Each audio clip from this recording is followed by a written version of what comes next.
प्रयागराज के महाकुंभ में संगम नोच पर मंगलवार बुधवार की रात हुई भगदड़ में 30 लोगों की मौत हो गई थी, जबकि 60 लोग घायल हैं। ऐसे में सवाल है कि क्या जिम्मेदार अफसरों ने इस घटना से कोई सबक लिया है? क्या बसंत पंचमी पर होने वाले अगले शाही स्नान पर करोड़ों श्रद्धालुओं के लिए कोई चूक नहीं होने दी जाएगी? 30 मौत के बाद प्रयागराज में क्या बदला है? जहां आज डीजीपी मुख्य सचिव ने पहुंचकर हादसे की जगह का मुआयना किया है, तो शुक्रवार को प्रयागराज में उस न्यायिक आयोग को भी आना है जिसका गठन मुख्यमंत्री ने किया है। न्यायिक आयोग जो इस सच का पता करेगा कि आखिर भगदड़ क्यों और कैसे हुई। सवाल ये भी है कि क्या कुंभ में 30 लोगों की जान न जाती अगर वक्त रहते वीआईपी को मिलने वाली छूट बंद हो जाती? क्या कुंभ के आयोजन पर मौत का काला दाग न लगता अगर भगदड़ के बाद उठाए गए कदम पहले ले लिए गए होते? क्या कुंभ स्नान करने आए परिवार अपनों को न खोते अगर बसंत पंचमी के शाही स्नान के लिए हुए बदलाव मौनी अवस्था से पहले ही हो जाते? महाकुंभ को 18 दिन बीत चुके हैं।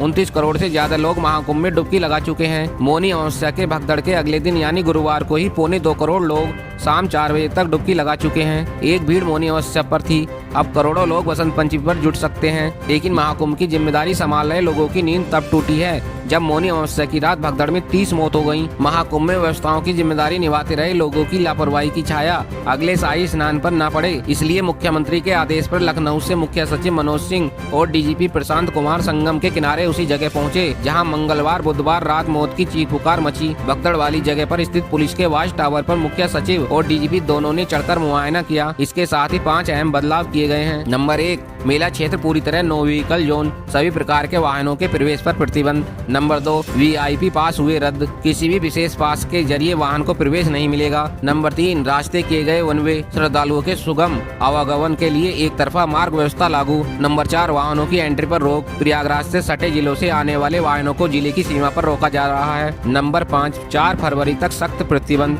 शहर में 4 पहिया वाहनों की एंट्री पर पूरी तरह से रोक रहेगी। अगले शाही स्नान से पहले जिस सुधार की बात सबसे जरूरी मानी गई है वो है कुंभ को वीआईपी कल्चर से मुक्त रखना। वीआईपी कल्चर यानी फलाने जी, ढिमाके जी, वो वाले नेताजी, ये वाले सर जी, यहाँ वाले साहब, वहाँ वाले रिटायर अधिकारी, फिर चाहे वर्दीदारी हो खद्दरदारी, कोई भी अपने घर वाले नाते रिश्तेदारों के लिए वीआईपी वाला हुटर बजाकर आम जनता के बीच से नहीं चलेगा। मतलब अब कुंभ में वीआईपी कल्चर नहीं चलेगा। संभव है कि मेला की अब तक जिम्मेदारी संभाल रहे मेला अधिकारी विजय किरणानंद और डीआईजी मेला वैभव कृष्ण को अंदाजा हो गया था कि वीआईपी को मिलती छूट का गुस्सा भगदड़ के बाद इन्हीं पर उतारा जाएगा। इसलिए भगदड़ के बाद प्रेस कॉन्फ्रेंस करने आए दोनों बड़े अधिकारी सबसे पहले वीआईपी प्रोटोकॉल पर ही अपनी सफाई देते हैं। बसंत पंचमी के अमृत स्नान से पहले तय हुआ कि मेला क्षेत्र में वन वे व्यवस्था लागू कर दी गई है, यानी किसी भी रास्ते पर 2 तरफ से लोग नहीं आ जा सकते। इस बीच सवाल ये भी है, क्या वाकई जिम्मेदार चेहरे पकड़े जाएंगे? ये सवाल इसलिए पूछा जा रहा है कि क्योंकि 1954 में हुई कुंभ की भगदड़ हो या फिर 2013 के कुंभ में प्रयागराज रेलवे स्टेशन पर मची भगदड़, लोगों की मौत के जिम्मेदार को पहले सजा नहीं मिली थी। हालांकि ये फैसला लखनऊ से चलने वाला न्यायिक आयोग करेगा जो शुक्रवार को प्रयागराज पहुंचेगा और 1 महीने में ये जांच करके बताएगा कि आखिर किसकी वजह से कैसे और किन हालात में भगदड़ हुई। निश्चित तौर पर न्यायिक आयोग इस बात को उन अधिकारियों से भी समझेगा, पूछेगा जिनके कंधे पर कुंभ मेले की पूरी जिम्मेदारी है, जैसे डीआईजी वैभव कृष्ण। ये बसंत पंचमी के शाही स्नान की तैयारियों में जुटे हैं। देश विदेश की खबरों से जुड़े रहने के लिए हमारे चैनल को